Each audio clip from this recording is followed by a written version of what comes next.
Hello and welcome to another episode of The Caption Life, a podcast about how comics and pop culture impact life and society and vice versa. Coming to you from deep in the heart of Texas, I'm Kevin. And from Indiana, I am Sean. Before we get started with this episode, please hit that subscribe button on whatever podcast platform you're listening to us on, and follow us on social media under the username @CaptionLife. You can also find out more information and past episodes at thecaptionlife.com. All right. Hey, we've got a great episode for you today. We're going back to a familiar well because despite the fact that Sean and I are both professed lovers of Superman, we seem to talk about his brother from another mother an awful lot on this show. But Batman does make for more interesting conversations a lot of time. And I think our guest today could be considered an expert on Batman. And we're getting a chance to talk today to Michael Uslan, who is the originator and executive producer of the Batman movie franchise, spanning from 1989's Batman to 2022's The Batman, including the Joker, the Dark Knight trilogy, the Justice League series. He's worked on his work has been awarded with Oscars, Emmys, People's Choice Awards, Annie Awards. He was the first instructor to teach an accredited course on comic book folklore at any university and continues to teach as a professor of practice at Indiana University Media School. He's also the author of The Boy Who Loved Batman, which will become a Broadway play here in the fall of 2022 with the Nederlander Organization.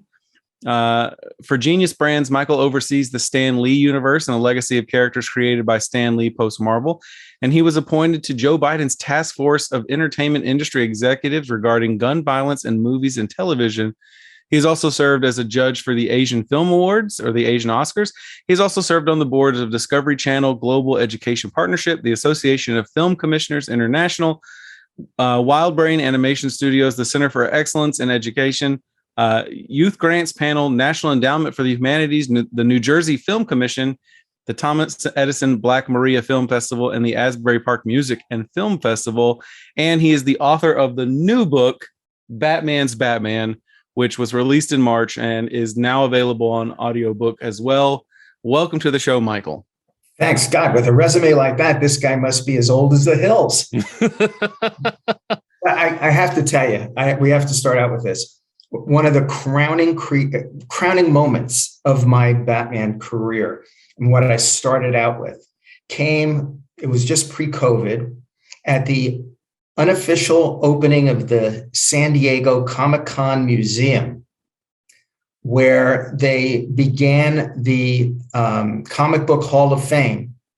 And the first superhero that was inducted into the Hall of Fame was Batman, not Superman. And if that isn't like the grand prize for a lifetime devoted to bringing Batman to the world, I don't know what is. That was a cool moment. And by the way, I'll take you on with some old time Superman trivia as well. I started with Superman, and when I was a much more mature 7 or 8, I graduated to Batman.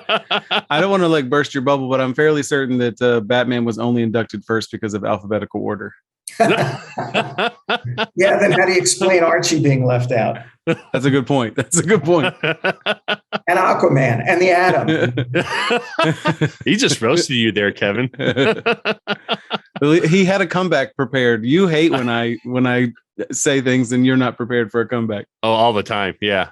I don't like to be caught off guard. I'm caught off guard a lot. So, well, Michael, thank you for coming on the show. With every guest that we have on, we always ask them the same question to start off with, and that is, what is your comic book origin story? Was there someone or something that introduced you to comics, and what was it that made you a comic book fan? Sure. It was my big brother, Paul, who introduced me to comic books. And when I say that, I owe him a great deal of gratitude for that. However, during my entire childhood, if in my own mind I was Batman, my brother was my Joker. And that's the way it was until he went off to college. And since then, I might add, as we both grew up, he is now a combination of my Superman, Robin, and Jimmy Olsen all in one.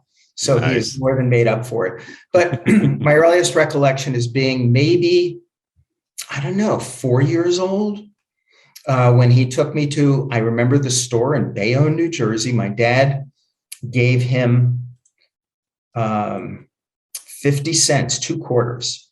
And we went in, and the entire wall of this candy store was a rack of comic books from floor to ceiling. Wow. I stood up. I maybe covered the first 10 rows, but then it just kept going up into the sky.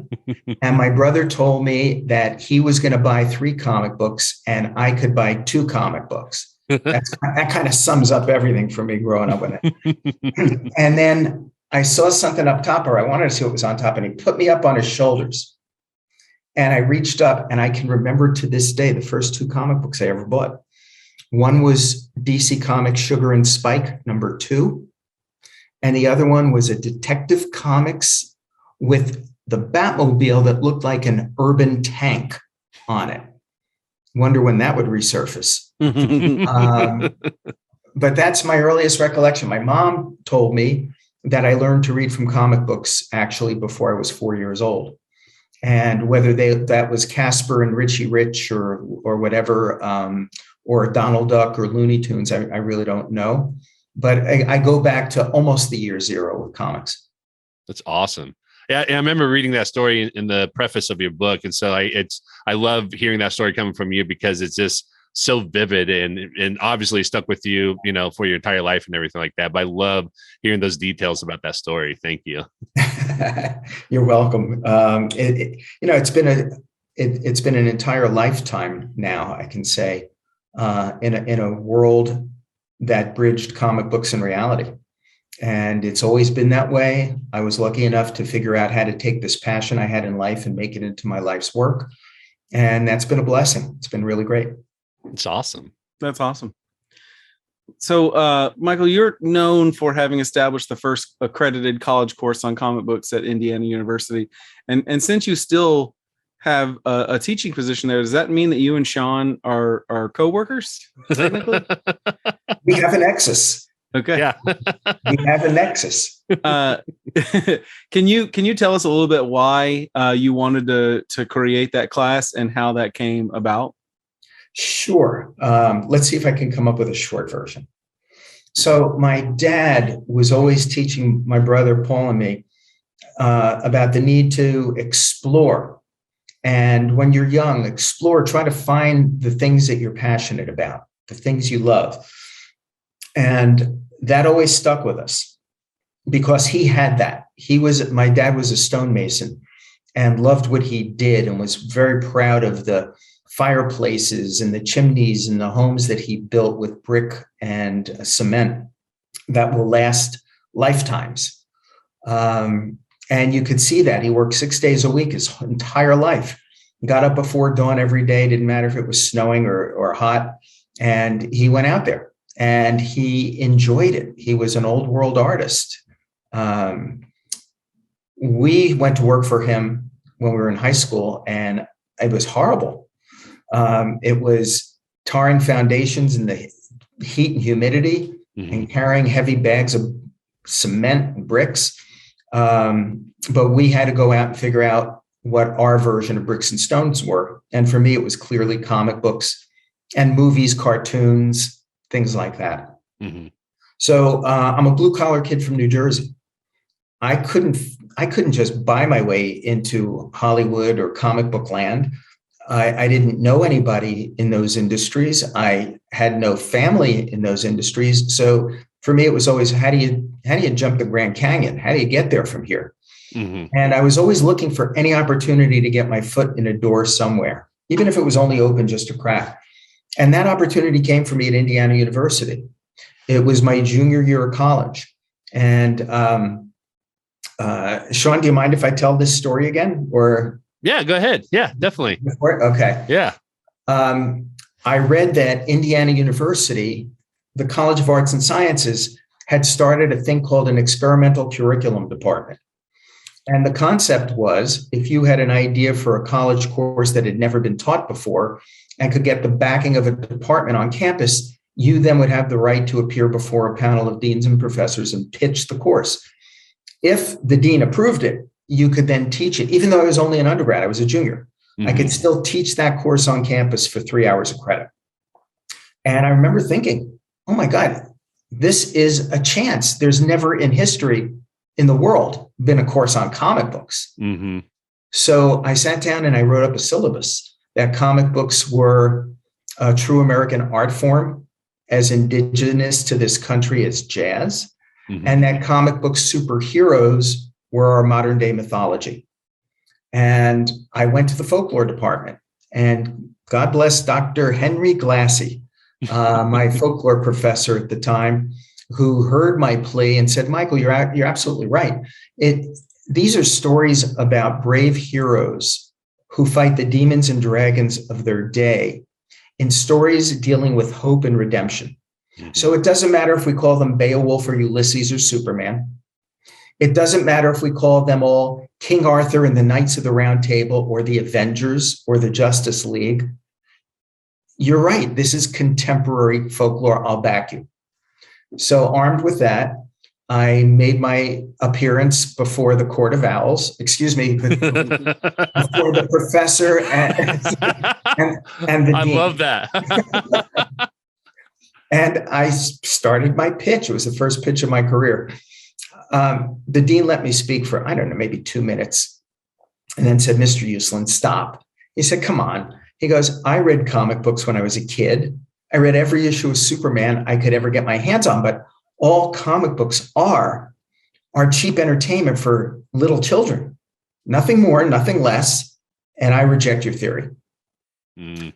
And this became for me a life-changing moment, because as an intimidated undergrad, I could have bowed my head, picked up my funny books, and turned around and walked out of the room, and that would have been that. But instead, figuring I had absolutely nothing to lose and was trying to pursue my passion, I just said, Dean, may I ask you 2 questions?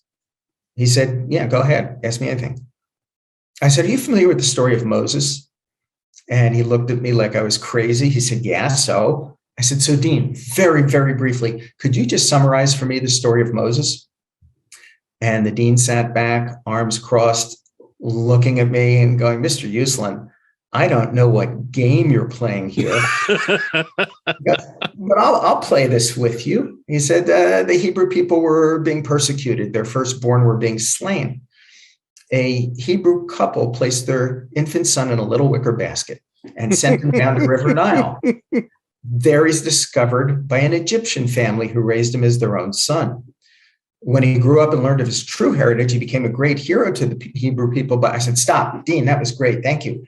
You said before you read Superman comics when you were a kid. By any chance, do you remember the origin of Superman? He said, sure, the planet Krypton was about to blow up. A scientist and his wife placed their infant son in a little rocket ship and sent him to Earth. There he's discovered by the Kents, who raised him as their own son. When he grows up, and then he stopped, stared at me for what I swear to you was an eternity, and said, your course is accredited. Oh my gosh, that's awesome. That's a great story. That is a great story. I am now the world's first college professor of comic books. Oh my God.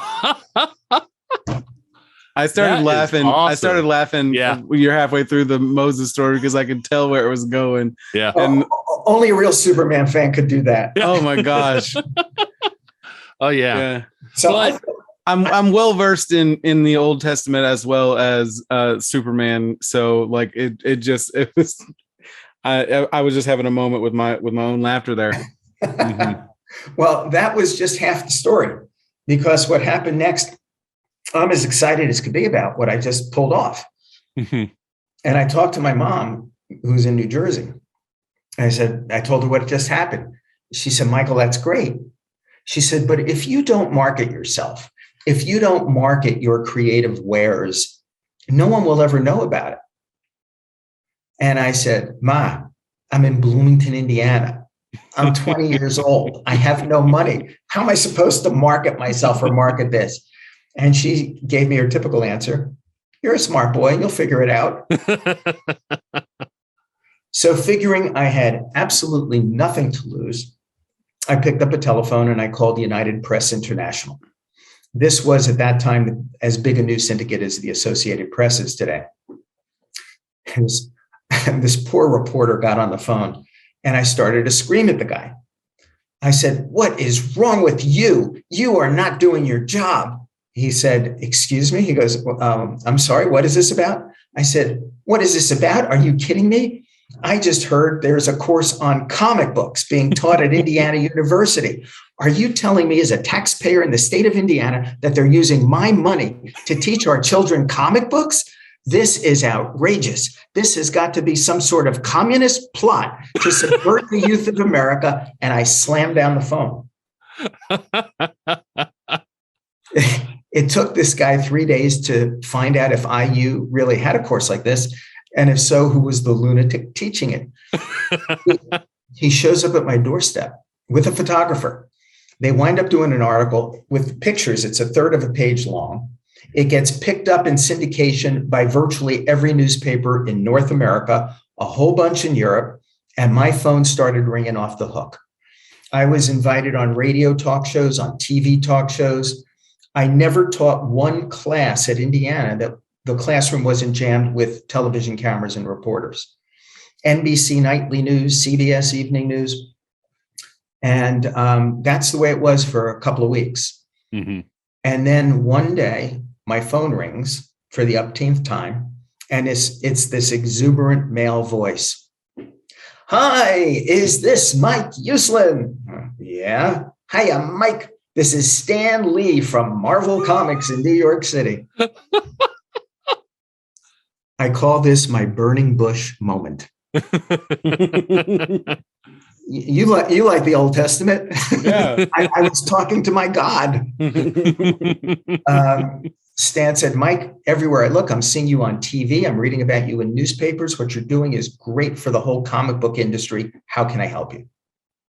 And at that moment, Stan Lee changed from being my idol to my mentor, ultimately to my friend and creative associate. And we wrapped things up where my son David and I were two of the producers of his memorial at Grauman's Chinese Theater. About 2 hours later, the phone rings again. It is a very quiet, dour male voice. This time it's, "Mr. Uslan, my name is Saul Harrison. I'm vice president of DC Comics in New York City. We published Superman, Wonder Woman." I said, "Yeah, Batman, I know." He said, "We've been listening to you on the radio and reading about you in magazines." He said, "You're a very innovative young man. We would like to fly you to New York City and discuss ways we might be able to work together." Wow. Okay. Comic book geek dream come true. I fly to New York. I meet with them. They offer me a job. I'm to work at DC Comics in my summers. And when I go back to Indiana for school, they're going to put me on retainer and pay me every week. Wow. Like, oh my God. Oh my God. So should I stop it there and let you ask some more questions? Because if you don't stop me, it's going to be like the never-ending story. Honestly, I could listen to you just keep talking, I think, for the rest of the night. This is just fantastic. And I'll say this is that your story of, your perseverance with trying to make this comic book course become a reality was very similar to the story of you trying to get the Batman film produced, because I remember, and again, in the preface of your book, you had shared that experience about how you went to all those, film studios and everything and trying to get that. And I'm not going to say too much, so that way people can read the book and everything, but it seemed really reminiscent of that. So it sounds, that moment also helped you with making the Batman film a reality as well, too. And it's obviously, impacted all of us growing up and everything. So that was fantastic. So thank you. And if you like to hear me tell stories, why don't you get the audiobooks? Yeah. Hey, Stan, I got the plug-in just like you taught me. I think it's interesting that you said that your mother gave you the advice, like, you're a big boy, you'll figure it out. And I feel like moms do that kind of thing all the time so that they can be proud of you when you do something amazing like you did. Mm-hmm. But also so they have plausible deniability for when you do something they're like, I said figure it out, I didn't say do that. You got to remember, even at that point in the early 70s, comic book reading was still quite subversive. Mm-hmm. Mm-hmm. It hadn't broken into the mainstream at all. It was super duper subversive in the mid 50s. and 60s, when Dr. Frederick Wortham came out with his book, Seduction of the Innocent, claiming comic books were the major cause of the post-World War II rise of delinquency, that any boy who read a Batman comic would turn into a homosexual, and any woman who read a Wonder Woman comic book would turn into a lesbian, and that comic books cause asthma because children were staying indoors to read them instead of playing outside in the fresh air. And that's the atmosphere that we were living in. As once you got past the age of 12 and you went to buy comic books, they looked at you like you were some sort of sociopath. Wow. Well, they're now it's 2022 and they're responsible for the entire downfall of American society. If we could only go back in time. Yeah, well, let's thank all the mothers of the world, because they're the ones who have made comic books so valuable, because they threw out all of our collections. Oh, yes, for sure. College. But the mothers of the world also encourage us to read, which like I've told my story before. Like my mom would drag us to the library during the summer, and that's where I picked up like the massive volume of like the Superman dailies from back in the day, and that's how I learned to love reading comics as well. So it's all such a delicate balance in the universe. The only reason my mom let me read and bring comic books into the house and collect them, which most of my friends were forbidden from doing back in the 50s, early 60s, was the deal she made with me was I have to keep them neat in my room, and I have to promise to read other things like books, magazines, and newspapers. And that was the greatest deal I ever made in my life. That allowed me to keep my collection. No kidding. No, that is a great deal. Well, and for me, personally, my mom never discouraged reading comics or anything like that, because her oldest brother, my uncle, obviously, was an avid comic book reader, and he was the one that got me into comics. And I'll share the story with you, Michael, real quick, because I think you'll appreciate this, is that he had a lot of the first prints from a lot of the Marvel and Detective Comics growing up. And then I guess, he was also a prankster, and he liked to get in trouble and was really good at it too. He'll tell me like how he got around and how his parents like never found out what he did. But every once in a while they did. And so my grandfather, as punishment, would take all of his comics that he had and actually burn them in the fire as a punishment. And so that was something that I think has really stuck with him to this day, and that he makes sure that he has boxes of comics and like made sure that he didn't do anything to give him reason to burn them again after that.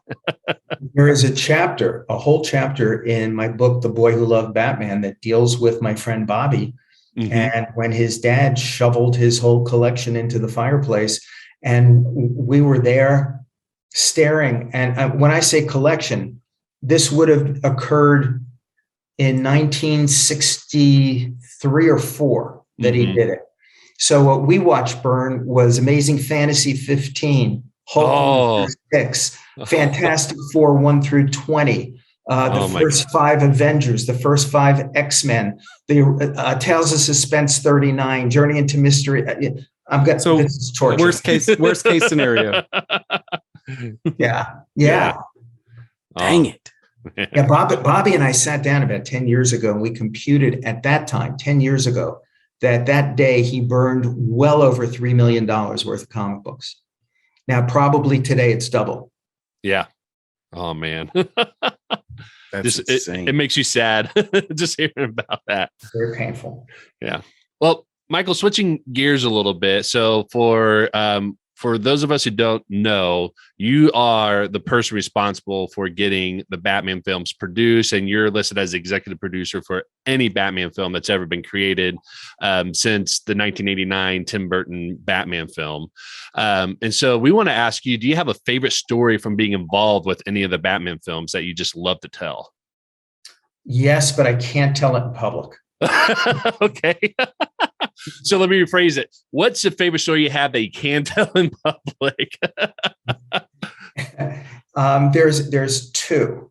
Okay. One is now specifically from the movies or from anything Batman. Why don't we do both? Either one, whatever your favorite one is. again, I think Kevin and I could just listen to Yeah, you, no, yeah. tell all stories. So whatever you want to tell us. We're totally comfortable with this being the longest episode of our podcast. Oh, yeah. Yeah. All right. So first to the movies, and then we're going to go back to my greatest Batman experience. Awesome. In my lifetime. It was 1988. We were filming the first Batman movie at Pinewood Studios outside of London. Mm-hmm. And that's where like the James Bond movies, Star Wars, I mean, it was historic. 5 square city blocks of Gotham City were built on the back lot. My dear friend, Anton First, who was an absolute genius, was the production designer of that movie. Seeing his Gotham City come to life in reality and his design on the Batmobile come to life was absolutely incredible. I remember walking through the Gotham City set one day with my partner, Ben Melniker. Ben was my dad's age. Mm-hmm. Ben was a legend in the movie business. He started at MGM in 1939. Not a bad year to be at MGM. No way. Yeah. No kidding. And Ben was a legend in the business. He was executive vice president at MGM. All divisions reported to him. He started the animation division there and then helped Hanna-Barbera set up their own company later on down the line. Ben put together the deals for Dr. Zhivago, Ben-Hur, 2001: A Space Odyssey, and all their musicals. And as we're walking around, Ben turned to me, he said, Michael, I was on the set of Ben-Hur. And I thought never in my life would I ever see sets that would dwarf what we did for Ben-Hur. He goes, and I'm telling you right now, this just puts it to shame. This is amazing. And that day walking around with Ben was great. We then came back. My son David was 8 at the time. My daughter Sarah was 4. And we had them with us. And Andy Smith, the stunt driver, offered to give them a ride through Gotham City in the Batmobile. So as you know, it's a 2-seater. So David, being the big brother, he took the passenger seat and they sort of propped Sarah up on the console. And as they're driving through, like every big brother should, he said to Sarah, you see this button? If I press this button, you're going to go shooting through the roof of the Batmobile, and you're going to land on top of that building. Absolutely terrorized his sister. To this day, she will not sit in the middle seat in the front of a car. So needless to say, she wasn't feeling her happiest that day. In fact, she was awful. Yeah. It came time for lunch, and me and my wife and David and Sarah were eating in the executive dining room at the commissary at Pinewood. And who walks in but Batman? And Michael had his had the cowl and the cape off, but it was all the rest of the stuff. As he comes walking by the table, he sees my 4-year-old daughter sitting there, like a Grinch. And he bends down and he goes, Sarah, what's the matter? And she turns her back on Batman and she won't talk to him. And Michael wound up sitting in her lap and puts his finger into her plate, which contained, as I recall, meatloaf, green peas, and mashed potatoes, and started flicking the green peas up and at her. And all of a sudden, she turned around and she started flicking green peas at Batman. And she got into a food fight with Batman. And then he went to have lunch. And she was in the best of spirits for the rest of that day. And in the afternoon, we went up and we took the kids up to the inside the studio was where the rooftop was built, where that iconic first scene happens, where Batman grabs the guy and says, I'm Batman, and then throws him down, turns around and jumps off the roof. So we were all right up there as that was being shot. As the I'm Batman thing was being shot, Sarah is standing just to the right of Keaton, literally where you see his right elbow. She's right under it. And she had Shirley Temple-like curls all over her head. It was incredible. To this very day, whenever I see the movie on a big screen, I am looking at that bottom right corner. absolutely sure at some point I'm going to see just a little bit of Sarah's curl in that scene. But that was a magical day for all of us, for me and Nancy and David and Sarah and Ben. It was just a magical day. That's amazing. I love that. Well, that's so cool.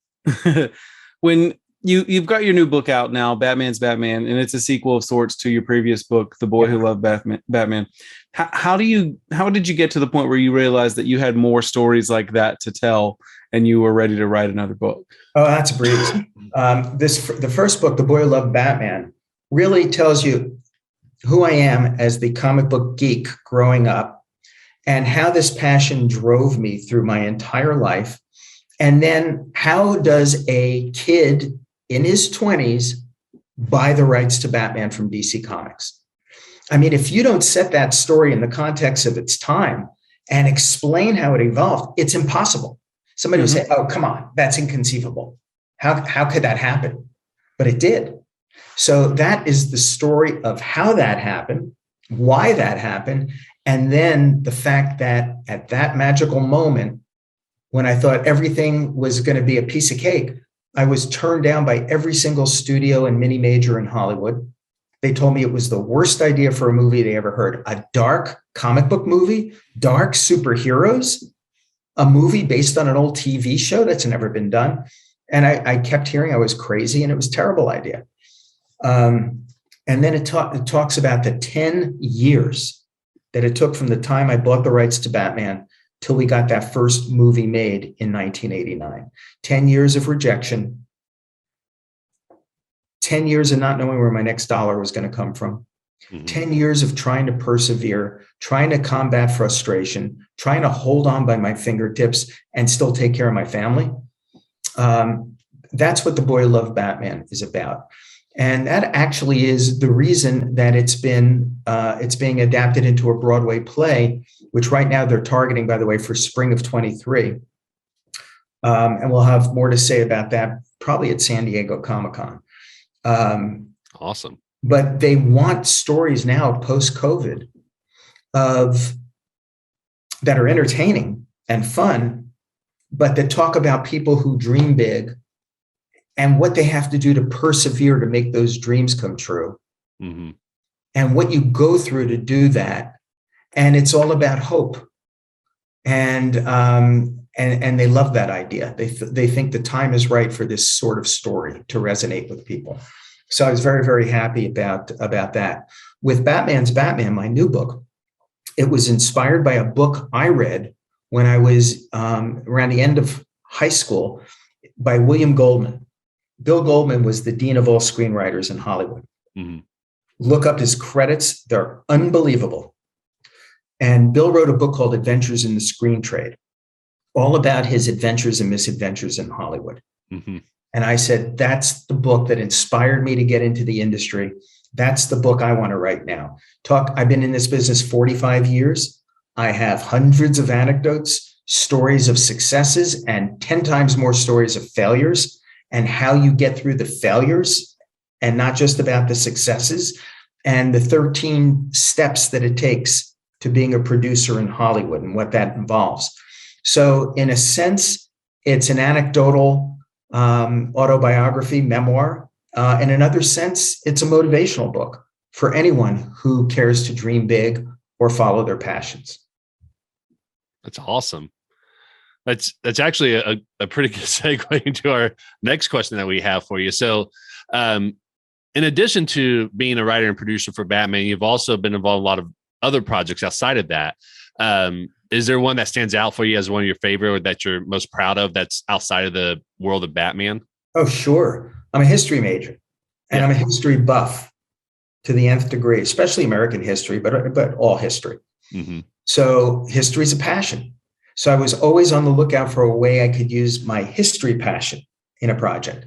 And that finally came to pass in the 80s, mid 80s, when we produced Three Sovereigns for Sarah, a PBS miniseries for American Playhouse with Vanessa Redgrave, Kim Hunter, Phyllis Thaxter, and Patrick McGowan, one of my idols. Two of my favorite TV series growing up were The Prisoner Mm-hmm. That ranks right up with Twilight Zone for me. Mm-hmm. And also Patrick's other series, Secret Agent Man, which was great. And at that time, we were all consumed by James Bond. So anything secret agenty was really working well. So I got to work with these incredible, seriously, some of the best actors of the century. Mm-hmm. And it was the story of the Salem witch trials of 1692. And my mandate was it had to be 100% historically accurate. We weren't going to do like what the networks do and twist and turn the stories. We weren't going to be sloppy and let go by like they did in, I think it was the George Washington miniseries they did on CBS, where you could catch a 747 in the background there. And how interesting that one of Washington's generals was wearing a Rolex, and a goodly number of his troops were in designer sneakers. So we weren't about to let that happen. And we hired the two great preeminent Salem witch trials historians to be not only consultants, but to be on the set every day, and gave them power over the director. They could stop a scene from being shot if a location wasn't right, if a costume wasn't right, if hair or makeup wasn't right. Everything had to be perfect. And it worked. I mean, what we accomplished there was incredible. My office for 6 months was the second floor of the House of Seven Gables. You want to talk about atmosphere? Yeah. I moved into a house in Salem for those 6+ months. And one of my two roommates was Chip Cronkite, who was our assistant editor. And every once in a while, his dad, Walter, would bring the boat over from Martha's Vineyard and take us out on a Sunday afternoon. Mm-hmm. It was just, it was an incredible experience. So there's a couple of Three Sovereigns for Sarah stories that I tell in my books. Which is the one that won't get us kicked off the air? I think it was this one. I'm on the set one day. We're at the Rebecca Nurse House, where an actual prime location for the Salem witch trials, where they took Rebecca Nurse away, accused as a witch, in the middle of the night. They took her from her bed. And we were filming there on location. And the historian came up to me and said, "Michael, are you really serious that you want everything to be 100% historically accurate?" I said, "Yeah, what's the problem?" He said, "Well, next week we've got a scene coming up where Vanessa is going to be walking with her cow amid some of the cattle on the." I said, "What's wrong with that?" He said, "Well, truth be told, cattle no longer look the same way they did 300 years ago." Wow. So he said, "Do you want me to tell the screenwriter to delete that scene or write something else, or what do you want to do?" I said, "Is that the only alternative we have?" He says, "No, there's one other alternative." I said, "Tell me." He said, "Down at Cape Cod, there is a place called Plymouth Plantation. And it is a village that is a 17th century village maintained by people down there in costume, and they never break character. It's like a historical experience." Yeah. He said they've been crossbreeding the cattle. Their cattle down there look exactly like they did 300 years ago. Awesome. So I get in my car, I drive to Cape Cod, and I meet with them. I said, "Listen, I'm doing this for PBS. Okay, I'm on a PBS budget. We're doing everything possible to make this 100% historically accurate, and you're the only people who could help me do this." And I made a deal with them, and they agreed to help us out. We wound up having a cattle drive up Route 1 through Saugus up toward Danvers and Salem, Massachusetts. And by God, when you see this miniseries, those cows look exactly like they did 300 years ago. But that's the lengths that you go to when you're producing something and you're passionate about it and you want it to be the best. That's awesome. Yeah, that's amazing. What you were describing reminds me of there's a place in Indiana called Connor Prairie that's like an interactive history museum, and that's kind of what they do. They stay in character and have the costumes and everything like that. But that's just amazing, just that level of detail of being able to keep everything as historically accurate down to the cattle. Like, I don't think I would have ever thought about that in 100 years. Yeah. I think it's good. Yeah. And I think it speaks volumes to your commitment to do it the right way. Mm-hmm. I think I think far too many times, even people who are like in their creative efforts have to settle in things. And I doubt, I mean, you could correct me, but I doubt you'd be the person you are today if you'd have like just settled for that dean telling you, no, your class isn't going to cut it, or, you know, in these endeavors that you've had, you know, saying, you know what, it's okay if we have, you know, modern cows. Like just the fact that you're unrelenting in your pursuit to get it right is just amazing. Well, the ultimate story involving that is the one I opened my book, Batman's Batman, with, that tells the story of where the title of the book comes from. Mm-hmm. And do you want me to go into that, or shall we keep? Sure, absolutely. Yeah. Ben and I had been rejected by every studio. We had only one more studio we could go to. And we went there. And this was it for us, we thought. Mm-hmm. And I pitched my heart out for a dark and serious Batman movie. And the exec there, who was a very dapper, silver-haired guy, had been running things there for decades, an old pal of Ben's from the old days. And I pitched my heart out. And he said to me at the end, shaking his head, he goes, Michael, you're nuts. He goes, Batman will never be a successful motion picture because our movie, Annie, didn't do well. And I said, well, wait a minute. Are you talking about that little redheaded girl from Broadway who sings the song Tomorrow? He goes, yeah. I go, what does that have to do with Batman? He says, oh, come on, Michael. They're both out of the funny pages. And that was my rejection from Columbia. Mm-hmm. And with that, he turns to Ben and he says, listen, Ben, you and I go back a long way. If you boys are really intent on making a Batman movie, I'll consider it.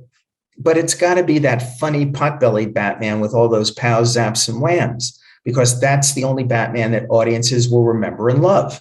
Mm-hmm. And before Ben could say a word, I said, no. And the executive pulls his chair up in front of me and leans in. And he says to me, son, and I've learned whenever anyone calls me son, I'm in trouble. He says, son, better to have a movie made than no movie at all. And I said, no.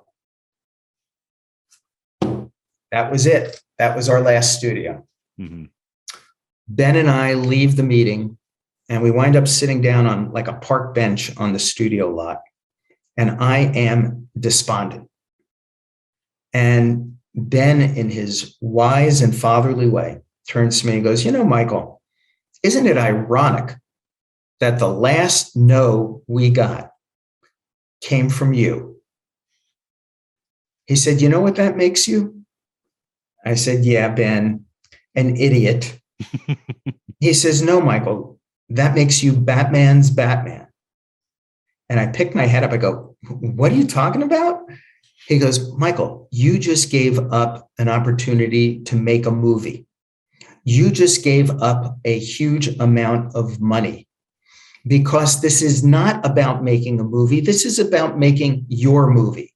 Mm-hmm. You have this vision of what you completely believe in is right for Batman, along the lines of what his creators created in 1939, this Creature of the Night, and you're willing to sacrifice everything for that.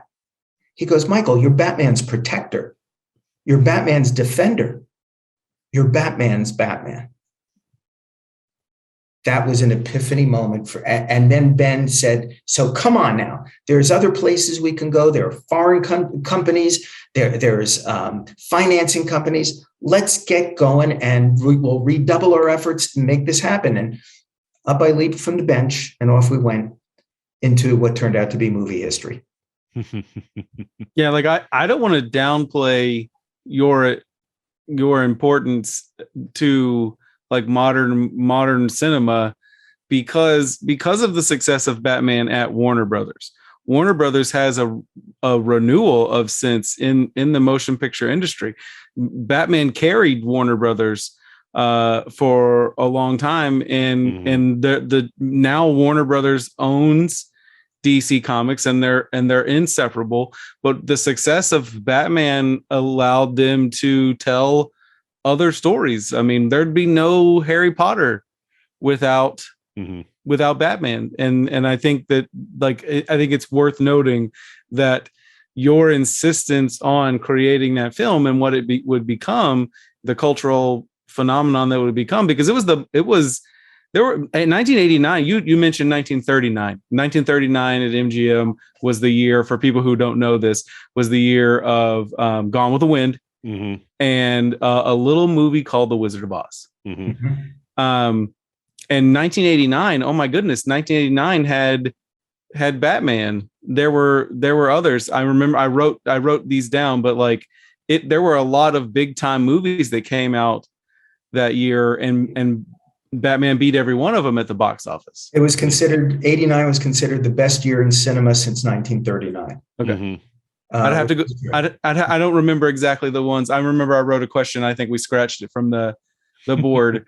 But I'll add one thing to that. Without the first Batman movie, I don't believe there would be a Marvel Cinematic Universe. And the reason for that, the credit needs to go to Tim Burton, because it was Tim who came along in 1986. And so we're now 7 years into this damn thing, right?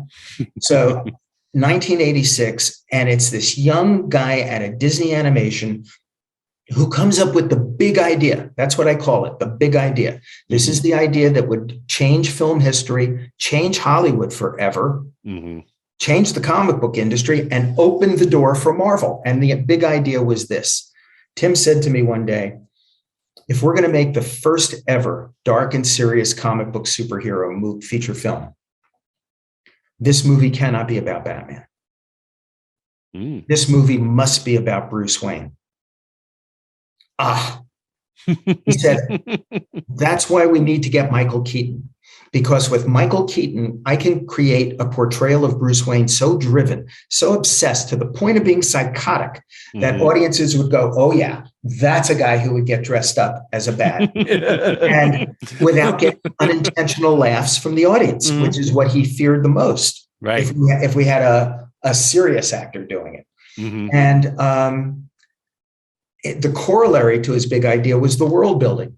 He said, in order to make this work from the opening frames, Gotham City had to become the third most important character in the piece, because only if audiences believed in Gotham City, suspended their disbelief, would they then be able to accept and believe in a guy dressed as a bat fighting a guy who looked like the Joker. And he was absolutely right. So my contention is, and it's easily proven, Tim Burton's vision continues to impact and influence every genre movie to this very day, to this very weekend. Had it not been for his big idea, what about Marvel? Well, let me tell you, you've all seen the Iron Man movies. I was going to mention the same thing. Yeah. They should really be titled Tony Stark. Yeah. The Spider-Man movie should really be entitled Peter Parker. That's where it all comes from. Yeah. Oh yeah. And not for nothing, but like comic books in general, comic book stories, like in the pages of comic books, became more cinematic the way that Batman 89 was, because of the influence it had. I mean, there's a domino effect, right? Like Batman 89 was heavily influenced by like Frank Miller's The Dark Knight series. The tone of it.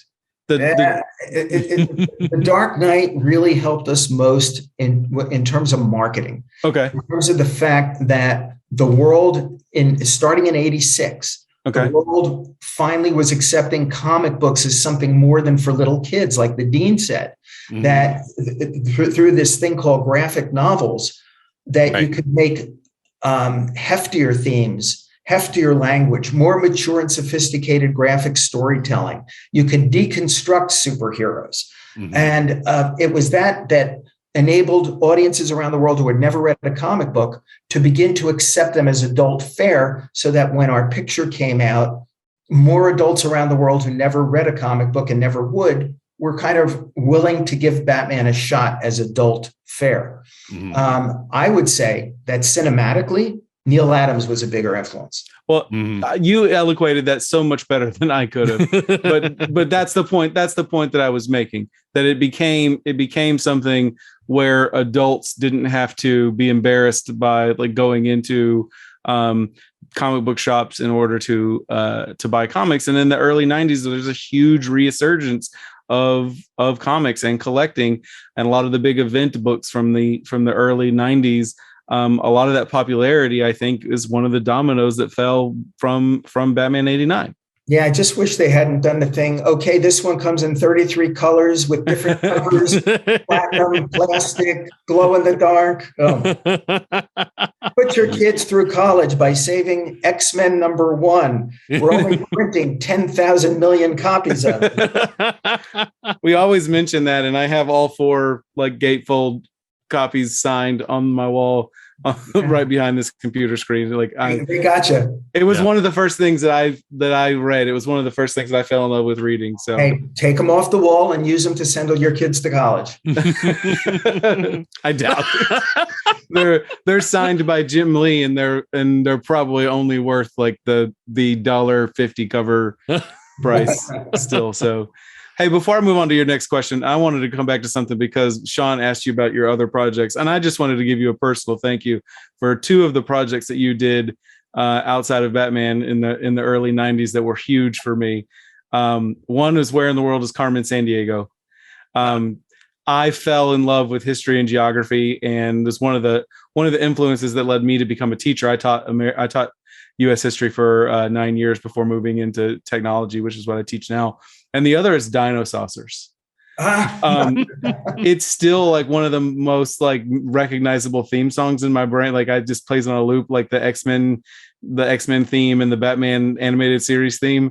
Like the Dino Saucers theme to me, like it's still like I can hear it playing in the background of my subconsciousness. Oh my God, you got to go onto like Instagram and Facebook. There's like this Dinosaurs page. It's unbelievable. Oh, I'm sure. Yeah. First of all, there's like 25 different sites. And I was this close about right before COVID of getting Sony to agree to doing a new Dinosaurs movie. Oh, nice. But it didn't come to pass. Yeah. I got to introduce my kid, my 13-year-old to Dinosaurs. He would probably. Just so you know, the Secret Scouts. There was David, Sarah, Paul, and Ryan. Mm-hmm. David is my son, David. Sarah is my daughter, Sarah. Yeah. Paul is my brother, and Ryan is my cousin. Oh, that's awesome! I got the whole family into it. Work them in. That is great. I have one thing that I wanted to share as I was listening to you talk, Michael, is that you had a long journey in making a dark, serious Batman film.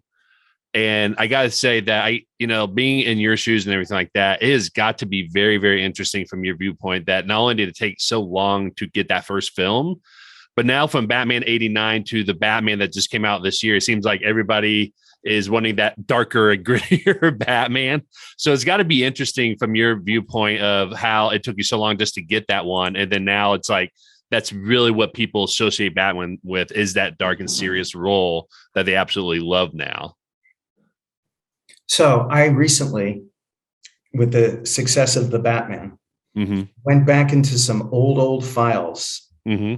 that were in storage and found my emails to the studio began in late 1989, where I started to badger them to let us do a Batman movie showing him as the world's greatest detective. Mm. It's taken 33 years to get that movie. And for me to be able to sit here and say to you, it was worth the wait. Yes. Is incredible for me. Oh, it's really awesome. Just incredible for me. I love the fact that now, one of the things is, Hollywood is great at killing the goose that laid the golden egg. They have always been great at oversaturation once there's a good idea. Mm-hmm. What for years they did not seem to grasp is that Batman, the movie, didn't succeed because it was dark. Mm-hmm. It succeeded because it was true to the integrity of the character of Batman. Mm-hmm. So that doesn't mean you got to make every other superhero dark. Right. It doesn't mean you need a dark Green Lantern or a dark Atom or a dark this or a dark that. I mean, the way they were going, I said to one studio exec who hasn't talked to me since, I said, the way you guys are going, the next movie you're going to make is Casper the Unfriendly Ghost. And, I mean, that's just the way it is. So my big fear is oversaturation. It's cookie cutter superhero movies. That'd be the worst thing for us. There are certain movies that have come out in the last couple of years that I was, not only that I didn't like, I was a bit angry because to me, they were just formulaic and cookie cutter. It's the reason I loved Guardians of the Galaxy. Right. It's the reason I love Deadpool, because somebody was pushing the envelope and trying new things. And if I had to say anything about Batman, now that I'm in the fourth quarter of my career, it's about legacy. And look how incredible this is, that you have one franchise, one character in history that cinematically 4 different times completely reinvented what a comic book movie could be and impacted the world culture's perception of superheroes and or supervillains. Case in point, Batman 89. Thanks to the genius of Tim Burton and Anton first ever revolutionary, dark and serious comic book superhero movie. Chris Nolan, The Dark Knight and the Dark Knight trilogy, completely reinventing what a comic book movie could be, to the point where when you walk out of one of Chris's movies, you no longer have to say, gee, that was a great comic book movie. At last, you could say, that was a great film. Yes. Yeah. Let's keep the genius line moving. Todd Phillips comes up with Joker, which I don't even know where to begin. When cinema is at its best, it is a mirror of society. And it holds that mirror up to our face, like it or not. And we get to see who we are, warts and all, at that moment in time. And that's what the Joker movie did.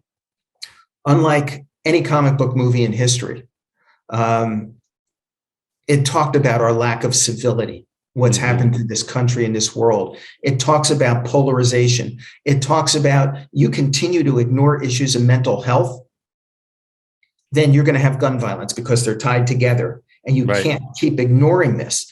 I mean, just the issues that it forced us to deal with was incredible. And now again with the Batman. I was asked before it opened, what are the cinematic antecedents? Which Batman movie or which Marvel movie? Or I go, none. The cinema antecedents of the Batman are Silence of the Lambs, Chinatown, Seven, The Usual Suspects, French Connection, Zodiac. This is a whole new thing. This is a crime drama, a noir crime drama. And 4 times now a Batman or Batman related movie has done that. And that's probably the thing I'm most proud about. That's awesome. And I loved the Batman as detective aspects of the Batman, the follow the crumbs and the trail and everything. It that's of all the Batman stories that I've read in 30 years of reading comics, the detective stories are always my favorite. So I love to see that up on screen. I used to tell fans before the Batman opened, I said, all the Batman movies you've seen to date have been based on Batman comics. This movie is based on Detective Comics. Nice. There's a difference. Yeah. Oh yeah. You mentioned the role that it played in influencing other superheroes and superhero films, that, we didn't need a dark Green Lantern, and you don't need every superhero to copycat Batman.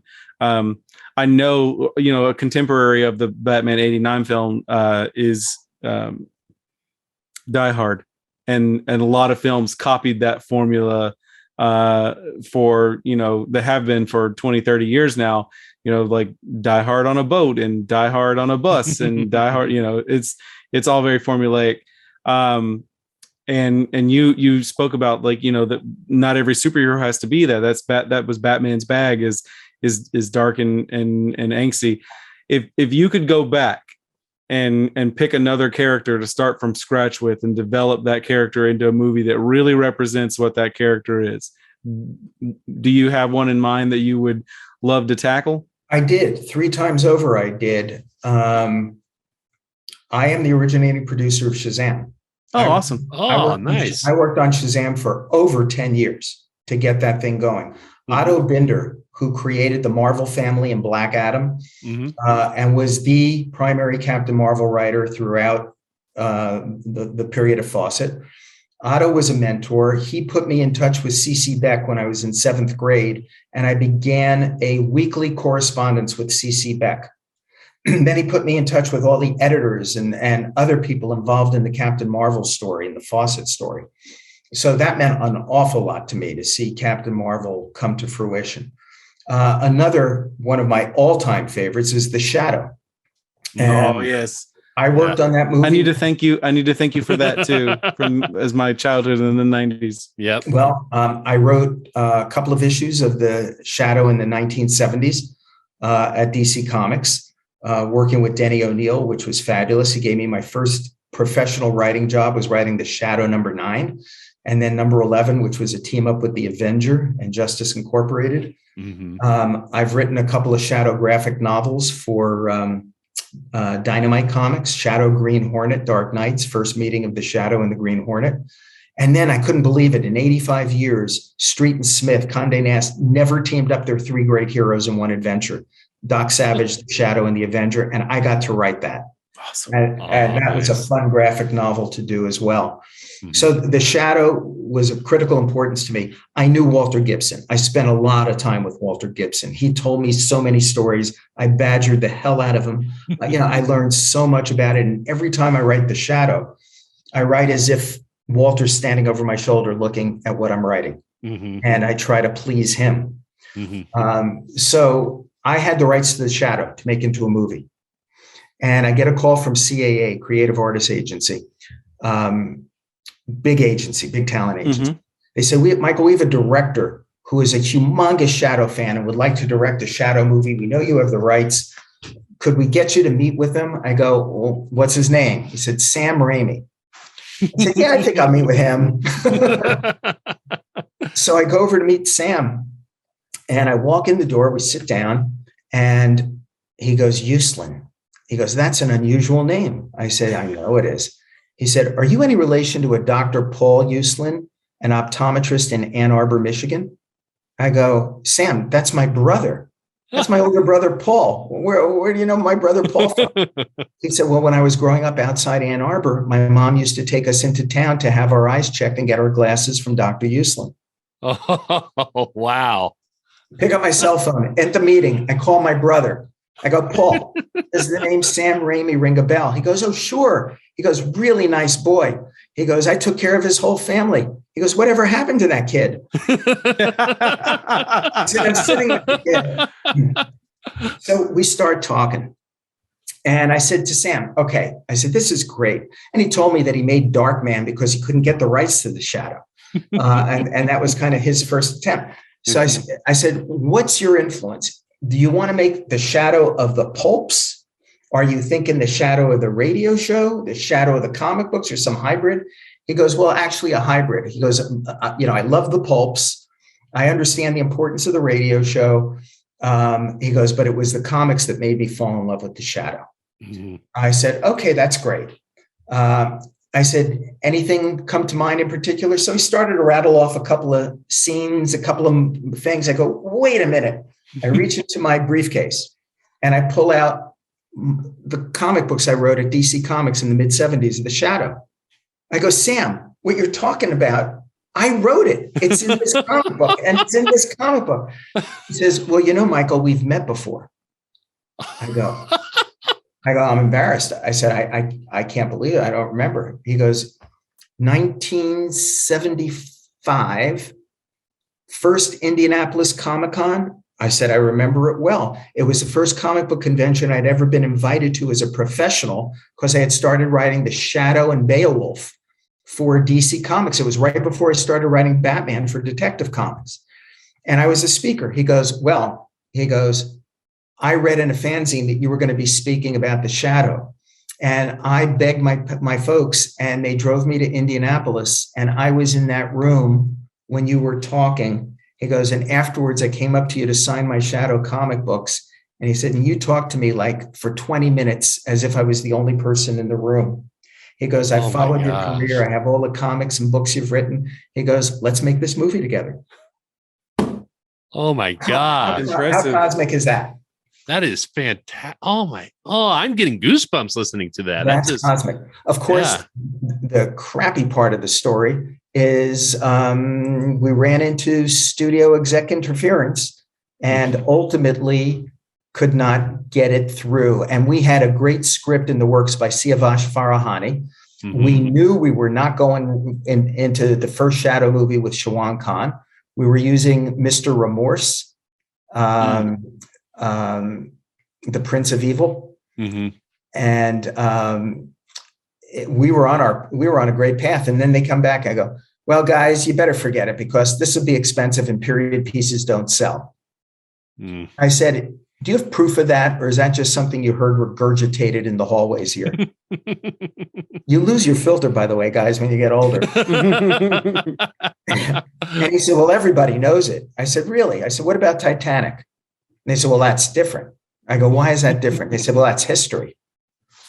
I said, what about Indiana Jones? I said, well, that's different. I go, why is that different? They said, well, it's Steven Spielberg. And then the project gets killed. The next thing that happens is the first Captain America movie comes out that's set in the 1940s. Mm-hmm. I called this guy up and he goes, hi, how are you? I said, what about Captain America? Could have had a great Shadow movie. And to this day, it's like batting your head against the wall. I would love to get my hands on it again. I think Sam would also. I could see it today as a streaming series. Yeah. You guys aren't old enough to know the original Mission Impossible TV series, are you? I've seen episodes, but like on YouTube. Yeah, in retrospect. Right, well, let me tell you something about it. So it was a network show, right? Shot in color. Mm-hmm. Mm-hmm. But the opening sequences, when you had Peter Graves in the office going through the book to pick out who was going to be the agents that he was going to pick. Mm-hmm. And you had the first meeting of all of them in that room. Everything in that room and all the costuming was black and white. So even though it was filmed in color, it was all black and white. And then as soon as they moved to the next action scene or foreign scene, the color burst. I had this vision of doing the Shadow like that with the only color red being prominent in it. Oh, that'd be cool. And I thought, now that would be an interesting streaming series approach. Yeah. And, the Shadow, it's a Sam Raimi, it's a David Fincher, it's Matt Reeves. It's, there's a number of great directors that could do a great job with that. And then we were trying to do a Doc Savage movie.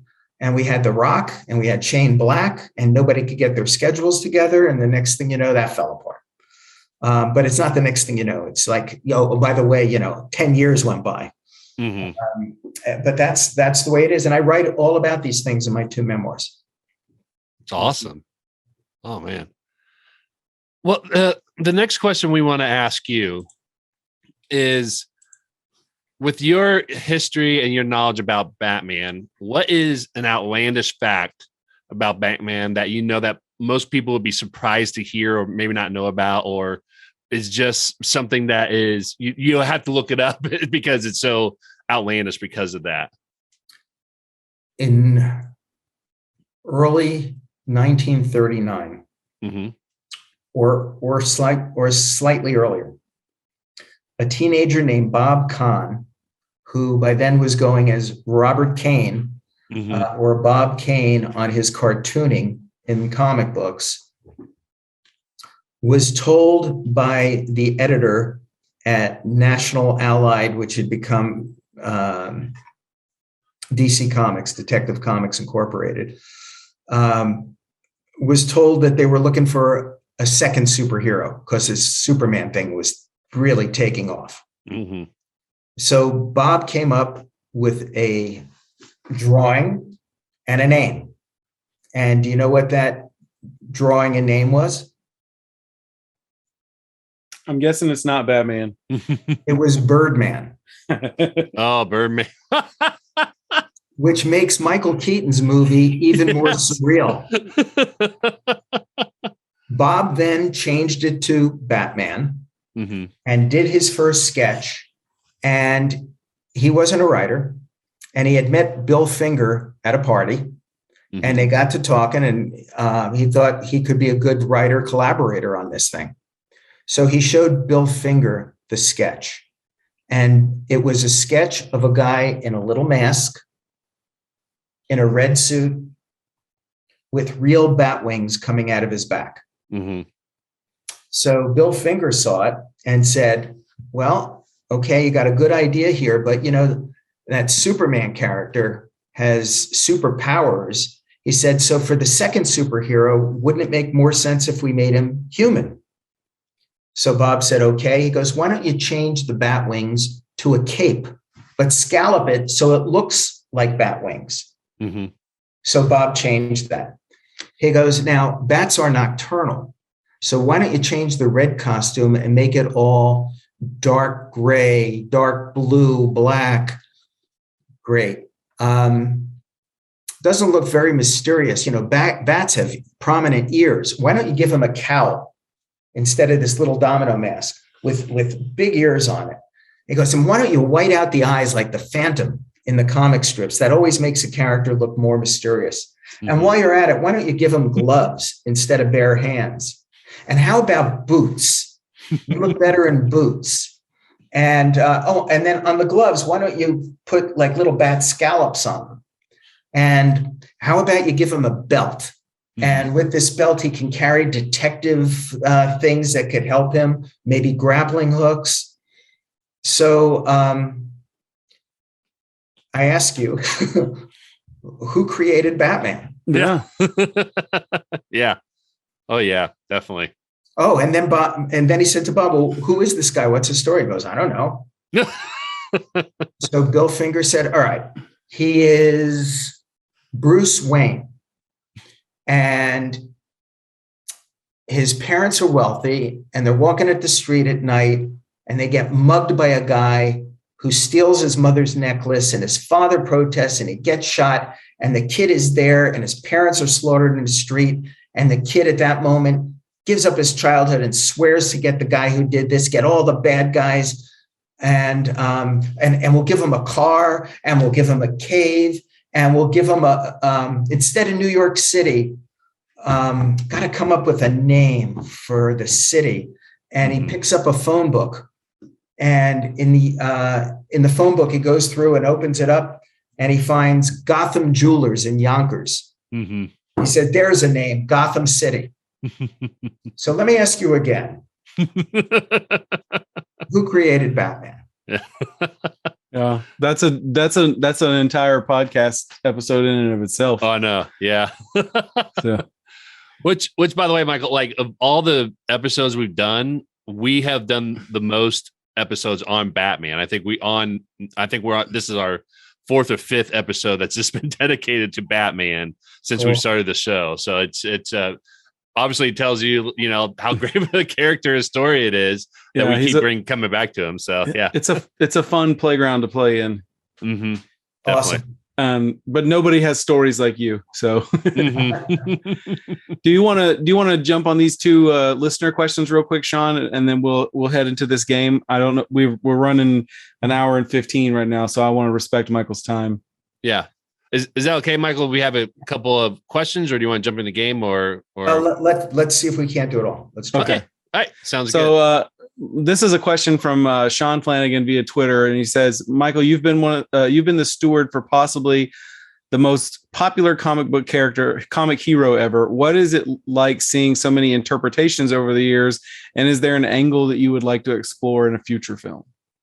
One of the great things about Batman that I've learned, whether it's the comic books, movies, the cartoons, anything, is that because he's human and the readers for 80 plus years have so strongly been able to identify with him, you get to project yourself onto Batman.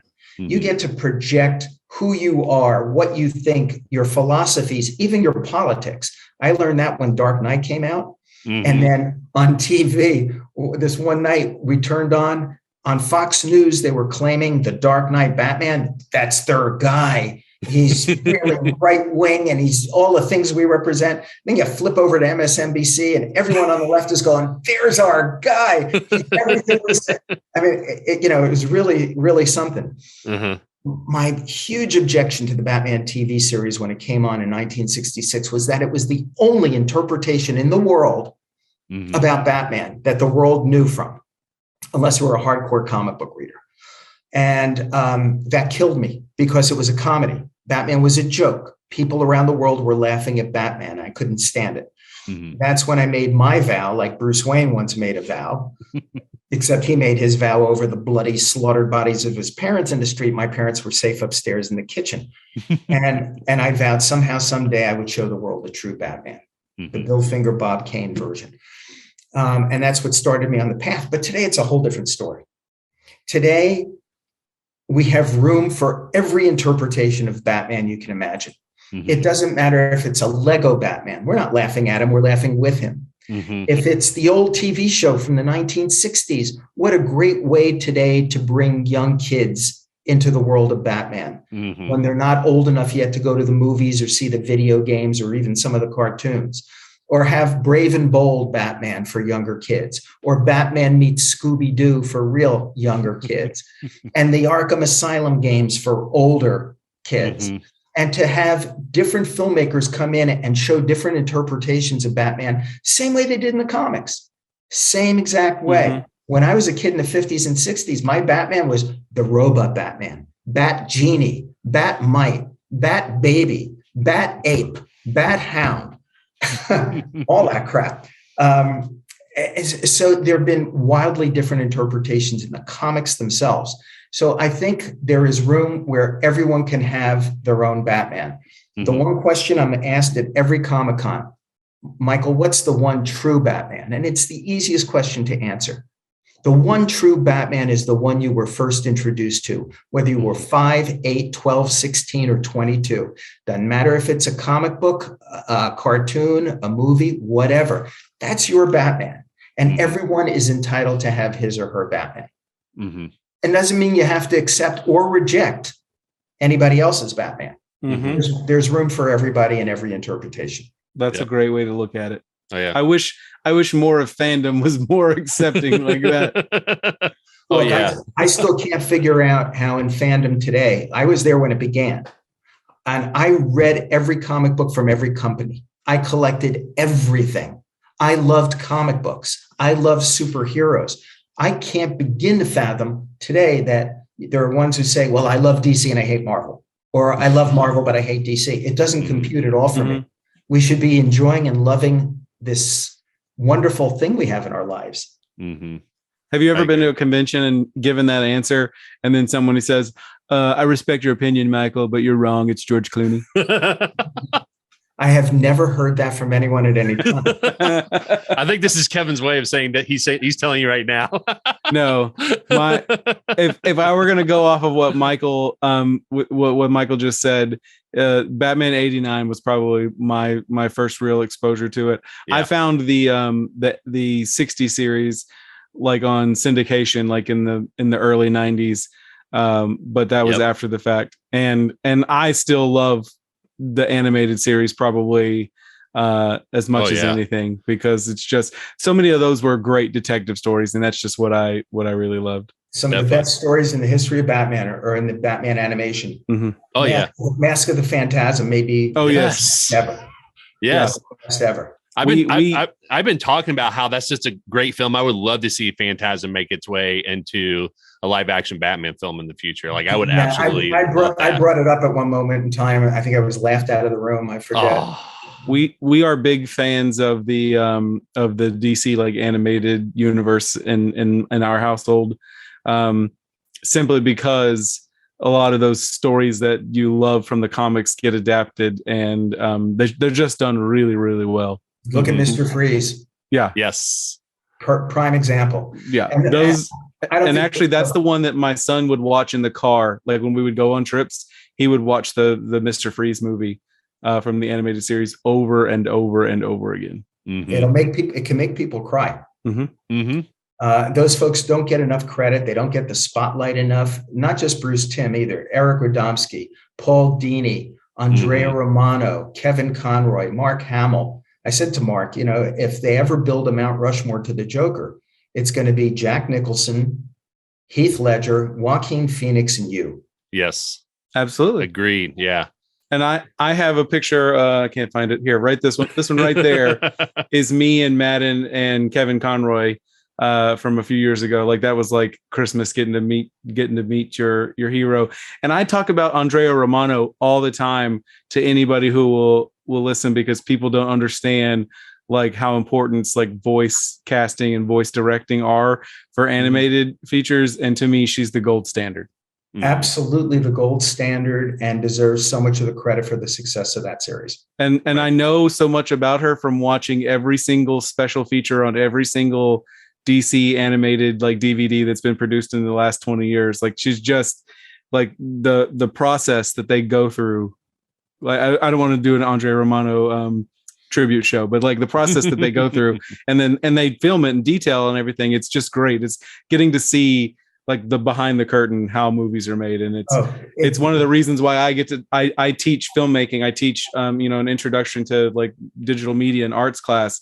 And I love teaching young people, like you don't ever have to be in front of the screen or on camera in order to find your place. And like, this is just an example of where you can use your talents. Very cool. Oh yeah. Yeah. Well, and I love you brought up Mark Hamill too, because he's always been my favorite Joker. And I think, we don't think of him as the Joker, the same way how everyone thinks of Kevin Conroy as the voice of Batman as well too, because he's been in so many properties outside of the animated series. I mean, this as well too, but I always think of how Mark Hamill just does a fantastic job of being kind of one of the, just like what you said, a keystone person of bringing the Joker to life. So, and then our final question from our listeners is Chris Tully from Instagram. He has said, if you had started your Batman journey today, who would you reach out to? Matt Reeves. That was easy. Maybe the more interesting flip on that, if I had been born in a different generation during the golden age of comics, who would I have looked to? And there it keeps coming up 3 people. I would have looked to Orson Welles, Alfred Hitchcock to do the detective one. Yes. And Fritz Lang. Okay. And I think those directors could each have done an amazing Batman movie in the 1940s. Those are good. Yeah, those are good. Fritz Lang was like the definition of ahead of his time. Yeah. Man, right. We could do this forever. Yeah. But Michael, we do normally play a game with our guests, and you're no different. So you have an extensive background working with Batman and all things in the Bat universe. And so I created a game called, and I'm going to share my screen now. I created a game called The Arkham Files, which is decoding Batman's villains using psychoanalysis and diagnosis. So what I'm going to do is I'm going to read you a description of somebody who is suffering from some sort of mental illness. And you and Sean will get to chime in and guess who I am describing. Wow. Travis Langley should be here. So he knows all the psychological aspects of this. And I want, before we get started with this, I want to give credit to the article that I helped me write this. I used some inspiration from CBR.com's Isa Tipu, who wrote an article on this in 2020. I used some of the stuff that she came up with for the background information. But here we go. Here is the Arkham Files. Patient number 1. I wouldn't categorize this patient as criminally insane like many of the other residents here, Rather, he demonstrates key characteristics of autism spectrum disorder. His social interactions are often inappropriate and can escalate to severe behavior disturbances. He also displays obsessive habits and a compulsive need to communicate in a manner that leaves others confused or perplexed. Could it be the penguin? It's not the penguin. Now, wait a minute. The penguin had an obsessive habit with his umbrellas and his hat. And ask Burgess Meredith, he would communicate with going, rah, rah, rah. I think you're wrong. I challenge it. There is a flag on the play. Yeah. Sean, do you want to take a guess? Honestly, I don't think I'll have a chance against Michael, because even if I get all mine right, he will too. I'm trying to think. Would it be maybe Riddler? It is the Riddler. Okay. It is the Riddler. He displays obsessive habits and compulsive need to communicate in a manner that leaves others confused or perplexed. The Riddler. All right, everybody listening, write in and tell them I'm absolutely right that is a description of the penguin. We will get to the penguin eventually. All right. Patient number 2. The next subject seems to be highly fascinated with fire. He has a history of burning things and indulges in pyromania as a means of relieving built-up tension and personal stress. So who was that? Was that Killer Moth? Close. Firefly. Firefly. Yeah, that's correct. Very good. Nice. Very good. All right, Sean, I'm going to give the next one to you. Okay. Patient number 3. Patient demonstrates often unpredictable and erratic behavior with a side of drama queen antics, likely a case of histrionic personality disorder, which creates an excessive need for attention and inappropriately seductive behavior.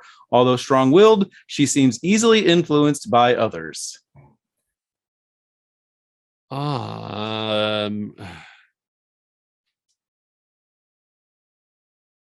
Is this all? The only one that's really coming to mind right now is Harley Quinn. Of course. It is indeed Harley Quinn. Yeah. Okay. I was just making sure, like, I didn't know. Well, because the first one kind of threw me off because Michael. Because Michael insisted you were wrong. Well, Michael made a good point for penguins. I'm like, is there somebody else I'm overlooking? Okay. Yeah. All right. Patient number 4. Subject is a volatile combination of inferiority complex and narcissism. He is known for keeping company with others for the sole purpose of raising his own social status, while systematically trying to exert his power over subordinates. While he is less physically imposing than some of the other inmates, his wardrobe choices would indicate delusions of grandeur. It's the penguin again. It is the penguin this time, Michael. You did a great job. Great job. Okay, patient number 5, Sean, this is going to come to you. Okay. This subject's long history of mental anguish can be traced back to the isolation he felt as a youth in boarding school. However, more recently, he has been prone to violent episodes that can be attributed to the numbness, depression, and intense denial associated with complex bereavement disorder, likely caused by the tragic passing of a loved one. Now, why don't you give him all the easy ones? Well, now I feel like I have to get this one. You're not a Bat fan if you don't get it right. We're gonna make you take the hat and T-shirt off. I know I might. Well, don't ask me to take my shirt off. I actually don't. I mean, is it Mr. Freeze on this one? What do you think, Michael? I'm going to agree with him. That is Mr. Freeze. Very good. Gotcha. Very good. I didn't know, to be honest, and I feel bad about this, but I didn't know about the boarding school one, but like all the other stuff, I'm like, it sounds like him, but I just didn't know his background in terms of if he went to boarding school and everything. So that was the one detail that was throwing me off. Clearly, if you'd have done your research. I know. That's every time when my son is on the show to quiz us on stuff, he always knocks us for not being as informed as he is. So. All right, patient number 6. This patient struggles with gaps in his memory as well as simple decision making.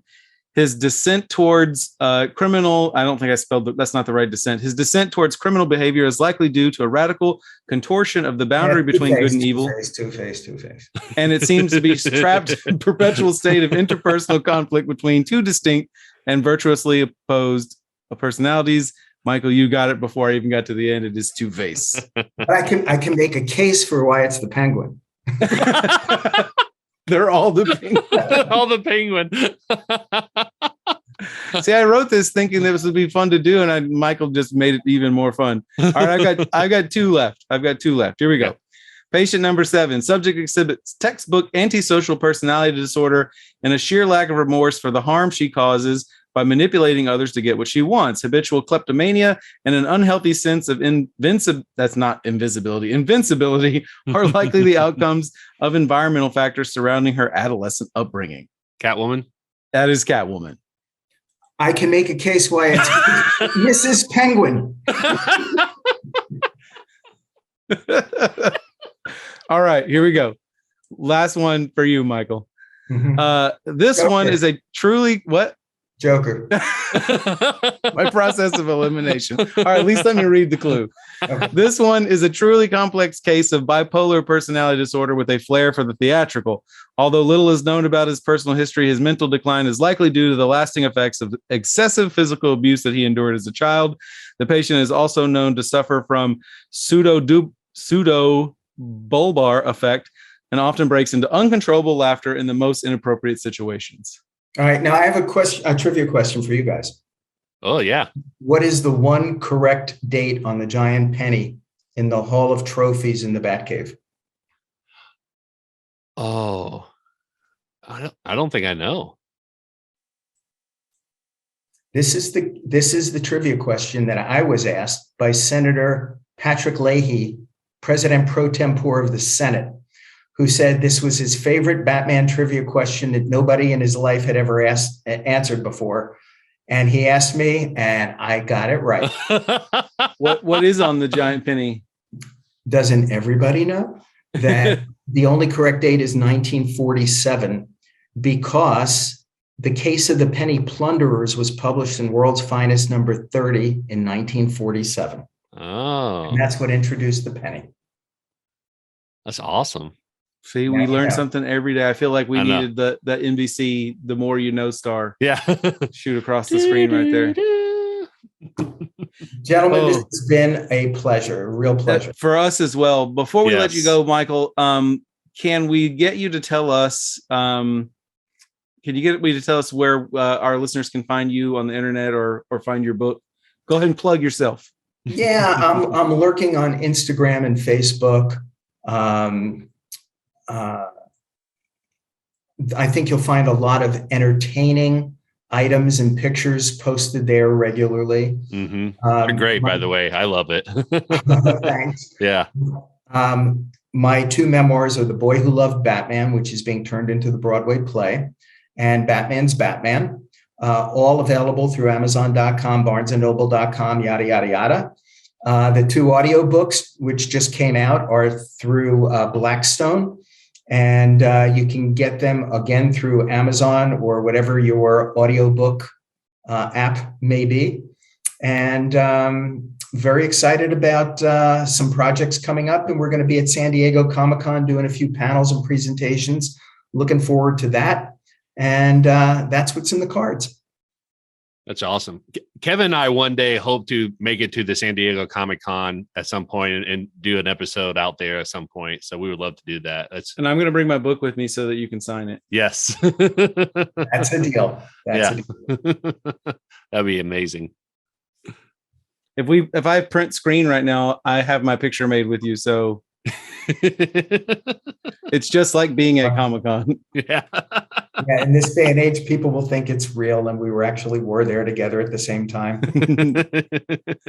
Well, we really have enjoyed you coming on the show, Michael. Thank you so much again for joining us. This was an honor and a pleasure. That's going to wrap up another episode of The Caption Life. We hope you enjoyed listening. Don't forget to smash that subscribe button on whatever major podcast platform you listen to us on. You can also follow us on Twitter and Instagram at Caption Life. And if you like what we're doing, give us a shout out, tag us in your posts. For more info about us and all of our previous episodes, please visit thecaptionlife.com. Until next time, I'm Batman. All right.